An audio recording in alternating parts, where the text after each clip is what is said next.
Good morning students.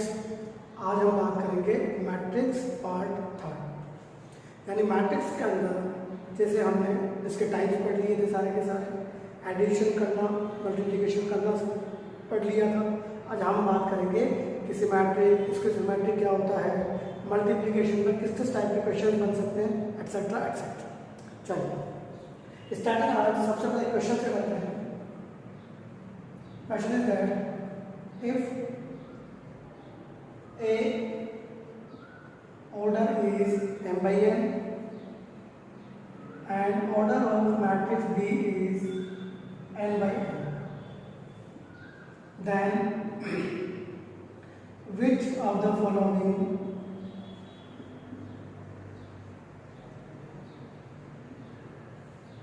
is oblique are possible। यानी अगर ए का ऑर्डर n बाई n है और बी का ऑर्डर n बाई m है तो हमें बताना है कि निम्न में से यानी कि फॉलोइंग में से कौन कौन सा मैट्रिक्स पॉसिबल है, कौन कौन सा मैट्रिक्स मल्टीप्लिकेशन पॉसिबल नहीं है। A B, B A B T,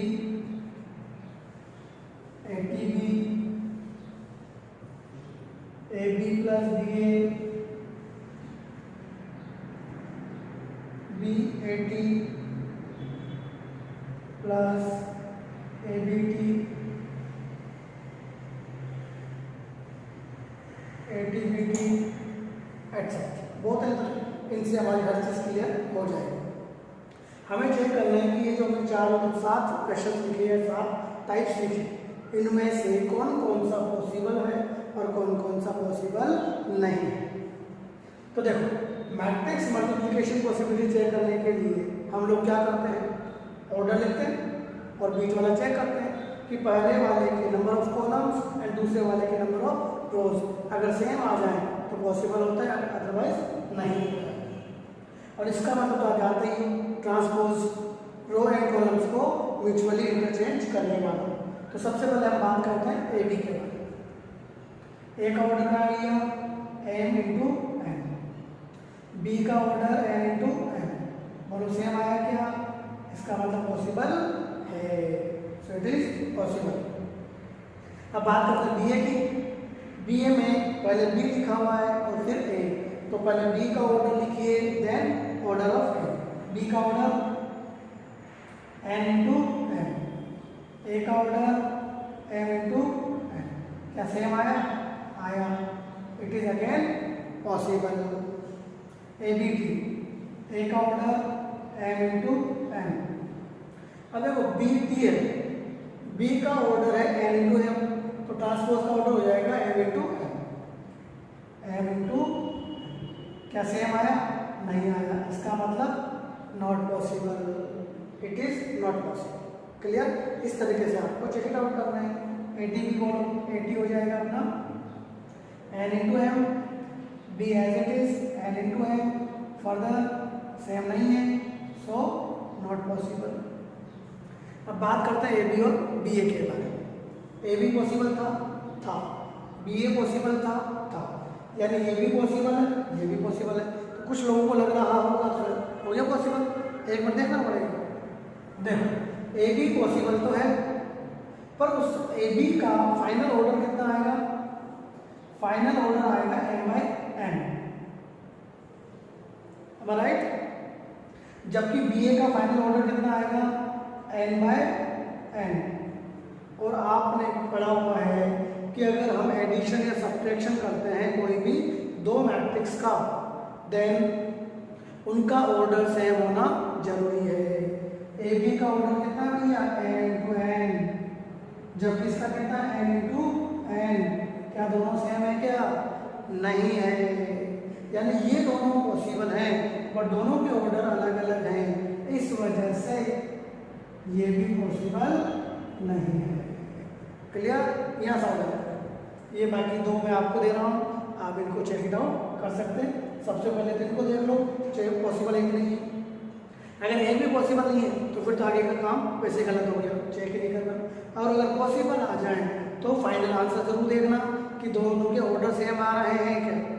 अगर दोनों के ऑर्डर सेम आते हैं तब तो पॉसिबल हो जाएगा, अदरवाइज नहीं होगा। Clear? Okay.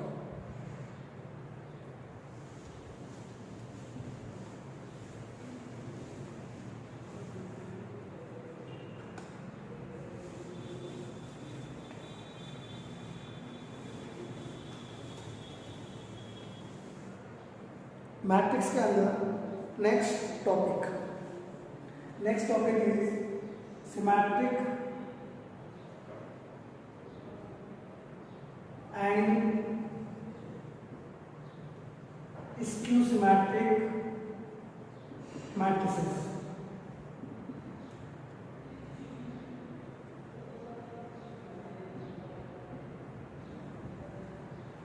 Symmetric and skew symmetric, Hindi में इनको बोलते हैं सममित और विषम सममित।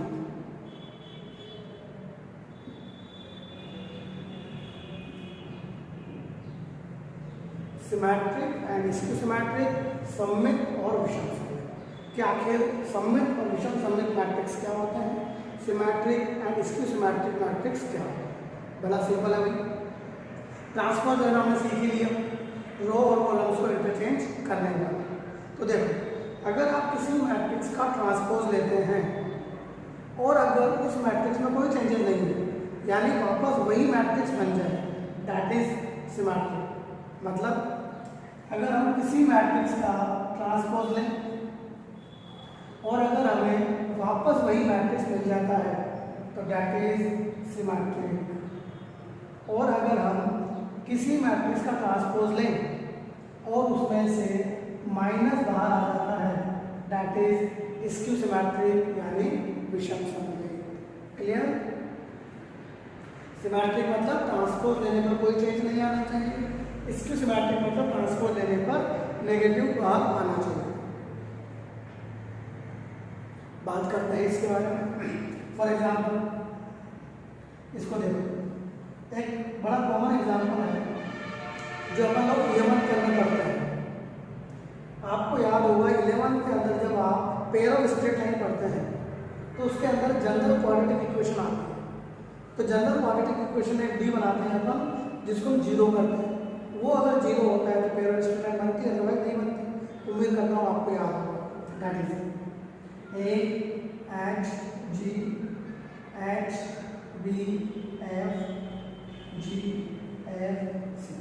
जैसे एक मैट्रिक्स मैंने लिखा, इसका ट्रांसपोज लेके देखें अपन, लेते हैं। ट्रांसपोज में क्या होता है तो बताइए आपको।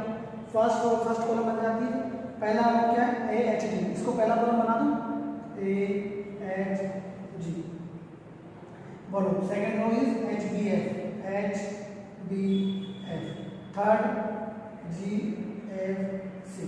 तो ये हमने ट्रांसपोज ले लिया। गौर से देखो इसको, एच जी ये क्या होगा, सेम आ गया। It means it is the example of symmetric.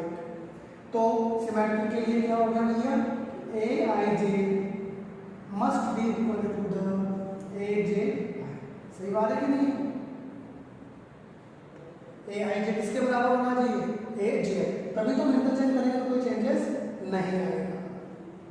तो इसके सिमेट्रिक में क्या हो जाएगा, A I J is equal to minus of A J. सही है?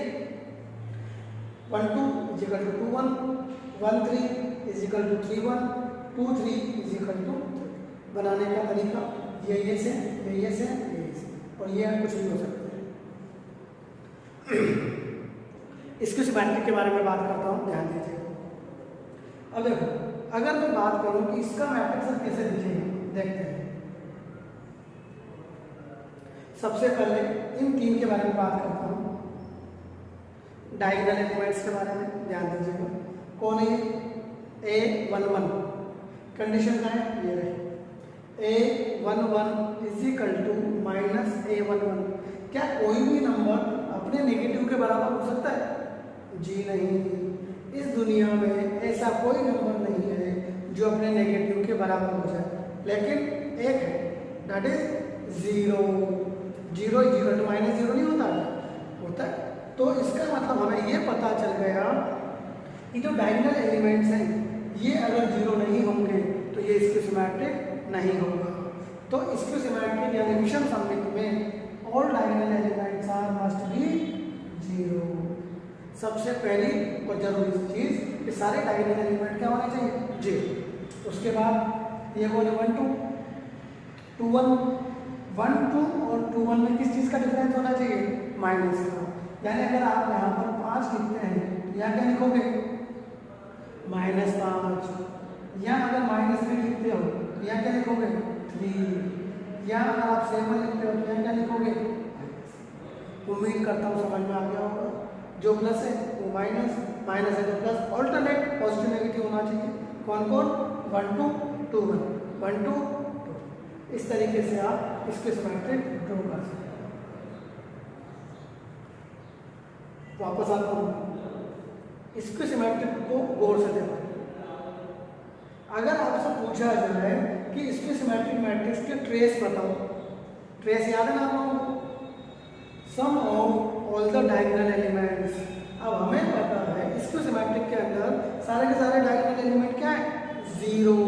इसका मतलब इसकी ट्रेस भी क्या हो जाएगी, जीरो। 101% हमेशा, यानी ट्रेस ऑफ इसकी सिमेट्रिक इज ऑलवेज जीरो। अगर ये ए है इसको अपन लिखवा देंगे, चाहो तो आप लिख सकते हैं, trace of skew symmetric matrix is always zero.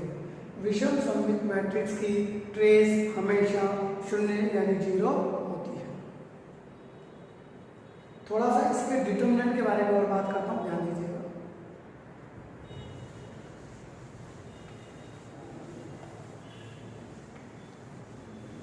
इसके सिमेट्रिक के बारे में बात करूंगा। इसके सिमेट्रिक के अंदर मैंने 2/2 का लिया, 2/2 का कैसा हो जाएगा, 0 0। ये तो कंफर्म है। If it is 5 then it is -1, confirm. ठीक, अगर मैं इसका डिटरमिनेंट निकालता हूँ कितना आएगा बताओ, 0 -5 का स्क्वायर बोले तो -25, यानी आंसर आया प्लस का 25 यानी 5 का। तो एक चीज आपको याद रखनी है, कौन सी, 2/2 4/4 मतलब इवन ऑर्डर। तो even order skew symmetric matrix का determinant is always perfect square, पूर्ण वर्ग होता है। किसका, समक्रम के विषम सममित सारणी का मान। भाई मैट्रिक्स की कोई वैल्यू होती ही नहीं है, तो हम बात किसकी कर रहे हैं, डिटरमिनेंट की। क्या समझ में आया, even order skew symmetric determinants value is always perfect square. तो सर बात आती है सर ऑड ऑर्डर की क्या हो जाएगी, सोल्व कर लो ना तुम्हारे सामने, इसी को सोल्व कर लेते हैं, 10/3 को क्लियर हो जाएगा।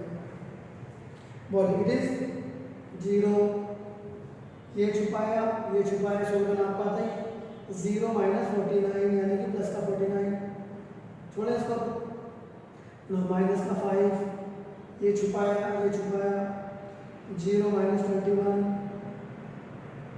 माइनस का 3, ये छुपाया 35 प्लस का माइनस का 0। ऐसा पूछा, देखते कितना है, that is 0, that is +105, that is -105, answer is 0। It's again very important thing, कौन सी, कि इवन ऑर्डर का कितना आया था, परफेक्ट स्क्वायर। तो भैया ऑड ऑर्डर का कितना होता है, 0। Very very very important. क्या, विषम क्रम के विषम सममित सारणी का मान हमेशा कितना होता है, 0। The value of odd order इसके सिमेट्रिक डिटरमिनेंट इज ऑलवेज 0। और देखो मैंने कल बताया था, अगर किसी मैट्रिक्स का डिटरमिनेंट 0 होता है तो उस टाइप के मैट्रिक्स को हम किस नाम से जानते थे, सिंगुलर मैट्रिक्स। सिंगुलर बोले तो अव्युत्क्रमणीय। यानी एक बात हमें और पता चल गई कि odd order skew symmetric matrix are always singular, मतलब नॉन इन्वर्टिबल, यानी उनका इन्वर्स कभी भी एग्जिस्ट नहीं करेगा। IIT 2009 या 10 के अंदर एक क्वेश्चन आया हुआ था, वो गलत था। उसमें यही चीज़ का मिसप्रिंटिंग था, इस वजह से क्वेश्चन बोनस भी हुआ था, ध्यान दीजिए।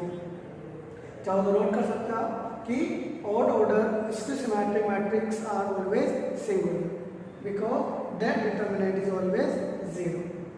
विषम क्रम का विषम सममित मैट्रिक्स सदैव अव्युत्क्रमणीय होता है बिकॉज क्योंकि उसके सानिक का मान सदैव शून्य यानी जीरो होता है।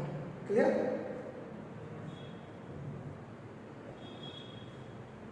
ये होता है सिमेट्रिक और इसके सिमेट्रिक।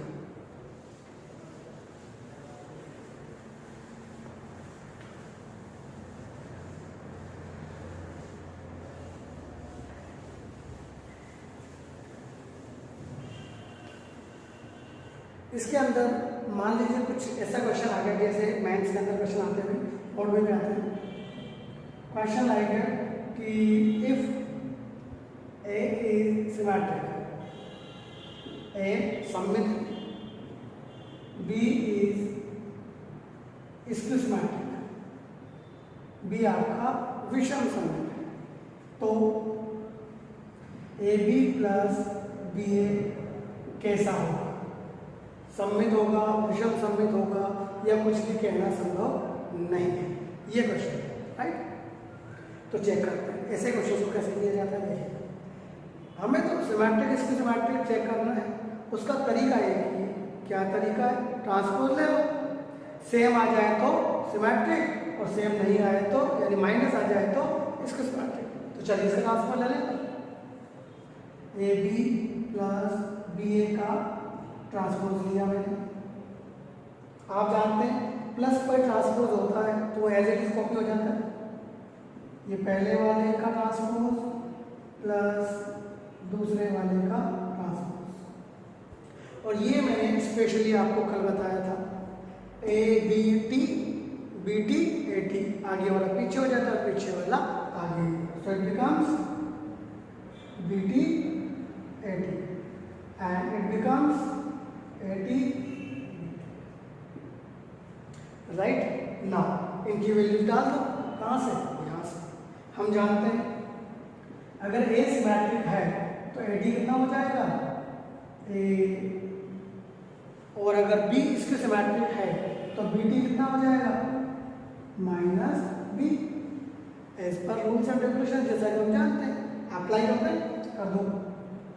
BD की जगह माइनस B, AT की जगह A, AT की जगह A, BT की जगह माइनस B, माइनस पूरे में से कॉमन आ गया, क्या बचा?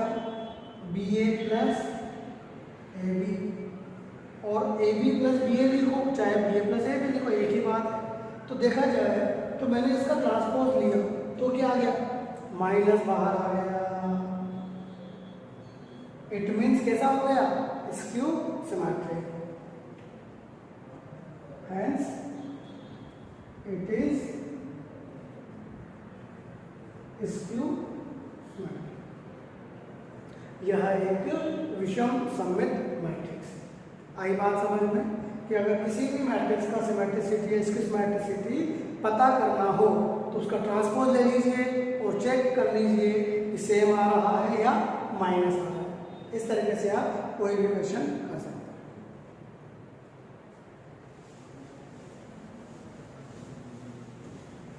नोट करना चाहें तो नोट कर सकते हैं।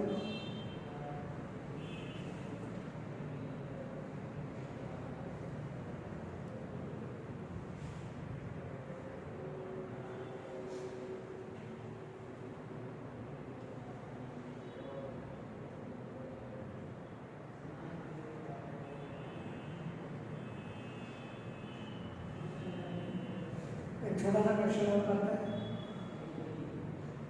If A is 4/4 is a matrix, then determinant of 3A is,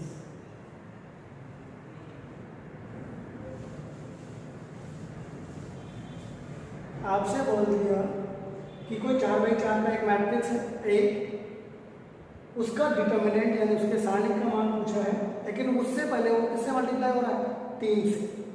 options are like this 3a 4a 3 की पावर 4a 4 की power 3। Options are like this कि जस्ट 3 बार आ जाएगा या 4 बार आएगा या 3 की पावर 4 आएगी या 4 की पावर 3 आएगा। That is the symbol of determinant. Check करते हैं, देखिए हमें किसका डिटर्मिनेंट निकालना है, 3a। ये क्वेश्चन है। ये 3 मल्टीप्लाई किससे हो रहा है, मैट्रिक्स से, ना कि डिटर्मिनेंट से। और आपको पता है जब हमने मैट्रिक्स को किसी नंबर से मल्टीप्लाई किया था तो मैंने क्या बताया था, जब भी मैट्रिक्स को किसी नंबर से मल्टीप्लाई करते हैं तो उसका ईच एलिमेंट मल्टीप्लाई होता है, जबकि डिटर्मिनेंट में क्या होता था, कोई एक रो या कोई एक कॉलम मल्टीप्लाई होती थी। तो सोचिएगा ए कोई मैट्रिक्स है, कितने बाई कितने का, 4 बाई 4 का, लाइक इस तरह से लिख दूं,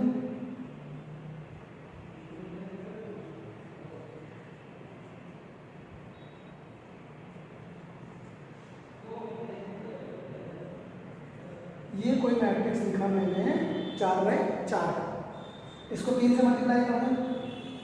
आपको पता है अगर 3 से मल्टीप्लाई करूँगा तो ईच एलिमेंट गेट मल्टीप्लाई, तो हर जगह 3 लगा दूँ, लगा देता हूँ। इस 3 को यहाँ से हटाया मैंने और हर जगह मैंने क्या लगा दिया, 3। Each element get multiplied with 3। तो ये कौन बन गया, 3a। उम्मीद करता हूँ आप समझ में आ गया होगा, इट इज द मैट्रिक्स। अभी हम ये बना चुके हैं, अब हम इसका डिटर्मिनेंट ले रहे हैं। ये मैंने डिटर्मिनेंट लिया, ये मैंने डिटर्मिनेंट। अब इसको डिटर्मिनेंट की तरह से सोचिए कि अगर डिटर्मिनेंट में से मैं कॉमन लेता हूँ तो कैसे कॉमन आता था, फ्रॉम ईच रो और ईच कॉलम। देखो इसमें से कुछ कॉमन आ रहा है, 3 3 3 3। तो इन सब में से मैंने 3 कॉमन लिया। उम्मीद है समझ गए हो। 3 कितनी बार कॉमन आ गया, 4 टाइम्स। क्या बचा, ये पूरा, that is the determinant of A. आई बात समझ में।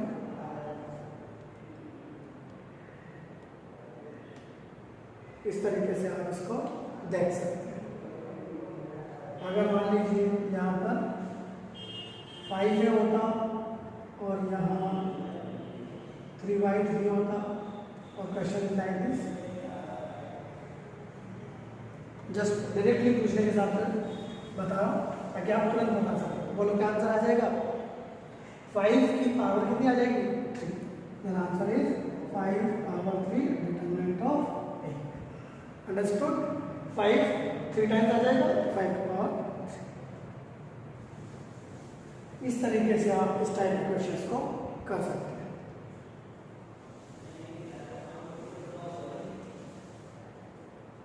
अब हम बात करते हैं मैट्रिक्स की एक और इम्पोर्टेंट टॉपिक की, that is the adjoint of A. Adjoint matrix, Hindi में बोलते हैं उसको सहखंडज मैट्रिक्स।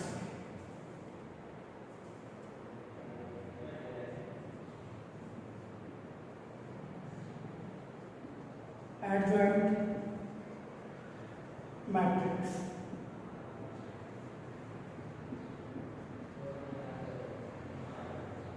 सहखंडज matrix. Its representation is like this: ADJ for adjoint of। इस तरीके से इसका रिप्रेजेंटेशन क्या होता है adjoint matrix. If each element of any matrix is replaced by respective cofactor, यानी हम मैट्रिक्स के हर एलिमेंट को उसके कोफैक्टर से रिप्लेस कर दें, बदल दें, तो एक नया मैट्रिक्स बनेगा और फिर उसका क्या ले लें, ट्रांसपोज यानी परिवर्त। तो जो नया मैट्रिक्स बनेगा that is known as the adjoint. But इसमें नया वर्ड आया कोफैक्टर, सहखंड। सब वो क्या होता है, तो पहले हम बात करते हैं कोफैक्टर के बारे में, फिर इसके बारे में। सबसे पहले हम बात करते हैं सहखंड यानी कोफैक्टर। देखो क्या होता है,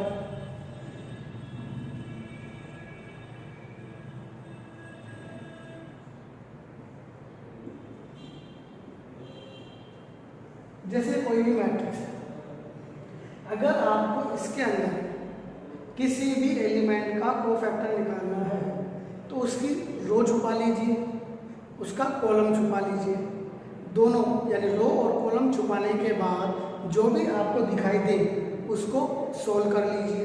लाइक मान लीजिए मुझे इस 2 का कोफैक्टर निकालना है, तो मैंने इसका कॉलम छुपाया, इसकी रो छुपाई, छुपाने के बाद मुझे क्या बचा, ये बचा, ये और ये।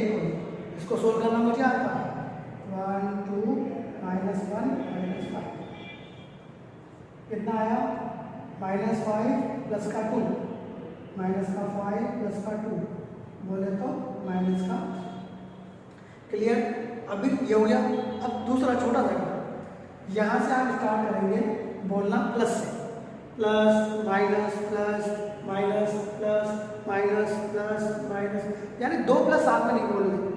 और दूसरी तरीके समझो तो इसका जो ऑर्डर होता है 1 1 1 2 1 3 वाला, वो बोल लो। उनके जो 2 नंबर बोले आपने, जैसे 1 2 है, 1 2, इन दोनों को प्लस करो, कितना है 3। ओड आए तो नेगेटिव लगा दो, इवन आए तो पॉजिटिव लगा दो। आप ऑब्जेक्ट भी कर लो, जैसे मान लो इसका चेक करते हैं, प्लस माइनस माइनस आना चाहिए, दोबारा चेक करते हैं, कौन है, दैट इज 2 3 2 3 कितना हो गया 5 5 का मतलब ओड का मतलब नेगेटिव।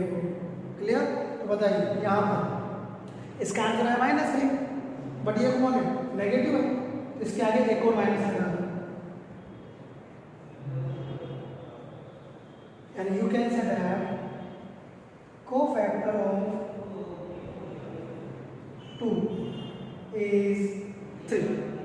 आई बात समझ में कि अगर आपको किसी का भी कोफैक्टर निकालना है तो उसका रो कॉलम छुपा लो, सॉल्व कर लो, एंड सॉल्व करने के बाद उसके आगे प्लस या माइनस लगाना है, जिसका बेसिस क्या रहेगा, या तो ये वाला ऑल्टरनेट वाला सिस्टम या उसका जो रो और कॉलम का ऑर्डर है उनका प्लस, इवन है तो प्लस और ऑड है तो माइनस।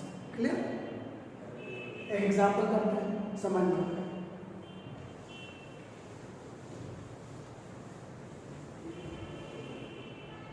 पहले 2 बाई 2 का करते हैं।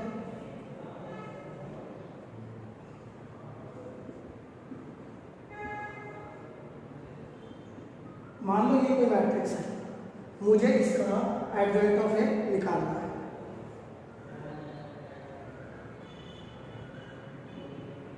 क्या बताया मैंने एडजॉइंट ऑफ ए के लिए, each element of the matrix is replaced by respective cofactor. तो और फिर उसके बाद ट्रांसपोज भी लेना है, ये ध्यान रखिए, ट्रांसपोज लेना नहीं भूलना। तो मैं एक काम करूँगा, एक ट्रांसपोज को पहले लगा देता हूँ। कोफैक्टर के लिए हम क्या करते हैं, प्लस माइनस करते हैं, वो मैं पहले कर दूँ क्या, प्लस माइनस माइनस प्लस। अब मुझे सिर्फ छुपाने वाला काम और सोल्व करने वाला काम रहेगा। छुपाए, चलो छुपाया छुपाया, क्या दिखाई दिया 3, लिखते जाओ, छुपाया छुपाया, क्या दिखाई दिया -1, पूरा लिखना ध्यान अच्छे से। छुपाया छुपाया कितना है 5, छुपाया छुपाया कितना है 2। फाइनल सोल्व आप कर ही लेंगे। फाइनल हमने सोल्व किया तो हमने क्या पाया, 3 1 -5, that is the final of adjoint of 2 by 2। तो देखो 2 बाई 2 के लिए हम एक सिस्टम बना लेते हैं जो हमें आज के बाद याद रखना है। डायरेक्टली ऐसा कुछ नहीं करेंगे, डायरेक्ट करेंगे। कैसे? गौर से देखो, क्या ये दोनों एक्सचेंज हो चुके हैं, क्या ये दोनों अपनी जगह बदल चुके हैं? बिल्कुल। तो इन दोनों को करना है एक्सचेंज और इन दोनों को करना है साइन चेंज। देखो यार साइन चेंज हो गया, हो गया। तो 2 बाई 2 का एडजॉइंट निकालने का डायरेक्ट तरीका क्या, इन दोनों को एक्सचेंज और इन दोनों का साइन चेंज। याद रखना आज के बाद, इन दोनों को एक्सचेंज, इन दोनों का साइन चेंज। क्लियर? एक छोटा सा एग्जाम्पल नाम लीजिए,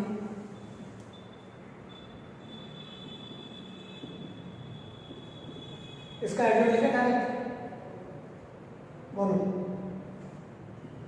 इन दोनों को एक्सचेंज,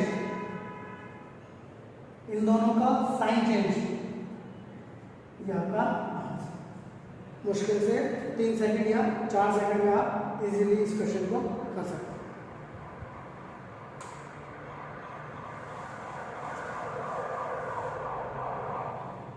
अब हम बात करते हैं एक 3x3 का एग्जाम्पल।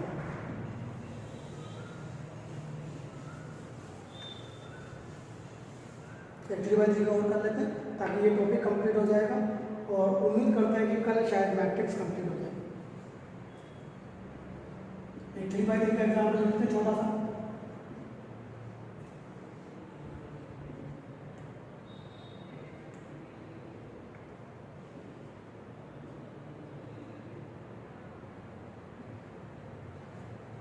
इसका हमें क्या निकालना है? एडजॉइंट। आप बोर्ड के लिहाज से अगर इसको करते हैं तो उसमें तो आप एक एक चीज़ ढंग से लिखें, कोफैक्टर ऑफ 2, कोफैक्टर -1, यानी पूरे के पूरे 9 कोफैक्टर अलग से लिखें, उनको पहले इसमें जमाएं, प्लस माइनस लगाएं और फिर ट्रांसपोज दें। यानी बोर्ड में तो आपको हर चीज़ बिल्कुल क्लियरली शो ऑफ करनी है, दिखानी है, लेकिन यहाँ पर डायरेक्टली करेंगे, ये ट्रांसपोज लगा दिया, वही प्लस माइनस लगा दो, प्लस माइनस प्लस, ऑल्टरनेट, कोई भी 2 प्लस आप नहीं आनी चाहिए।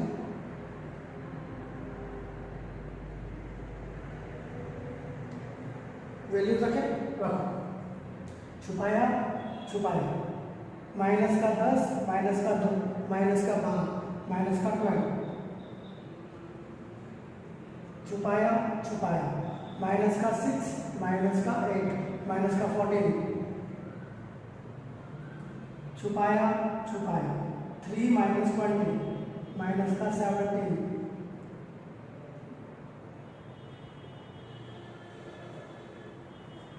छुपाया छुपाया, प्लस का 2, माइनस का 0। उम्मीद करता समझ में आ रहा होगा, अच्छे से प्रैक्टिस कर लेना। 5 की बात कर रहा हूँ, ये छुपाया, माइनस का 4, माइनस का 0, छुपाया छुपाया, 2 प्लस 4,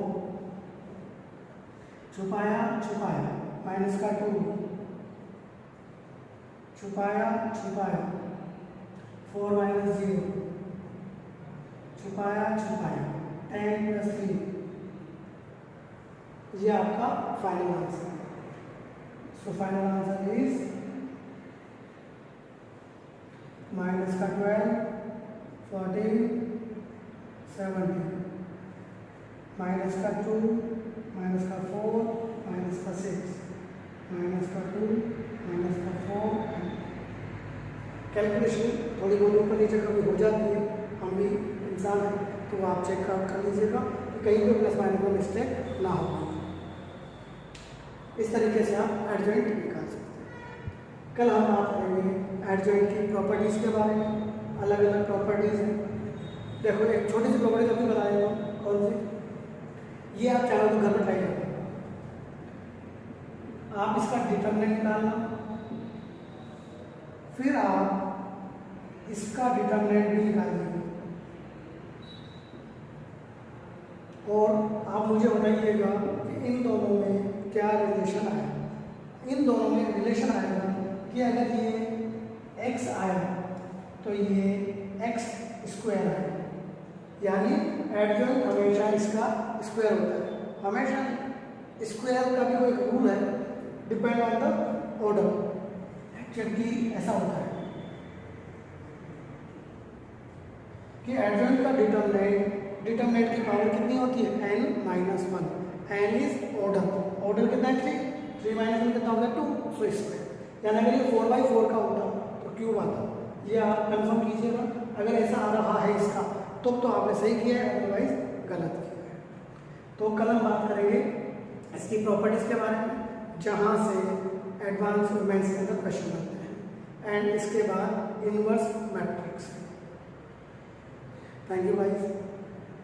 अगर आपको ये लेक्चर्स अच्छे आ रहे हैं, पसंद आ रहे हैं, आपको लगता है कि आपके लिए बेनिफिशियल है, तो ज़्यादा से ज़्यादा अपने फ्रेंड्स को बताइए, अपने आसपास वालों को बताइए, तो लाइक कर दीजिए और कमेंट में आप मुझे अपने क्वेरीज बता सकते हैं कि सर इसमें कोई भी आपको चीज़ समझ में नहीं आई तो आप मुझे कमेंट में बता सकते हैं।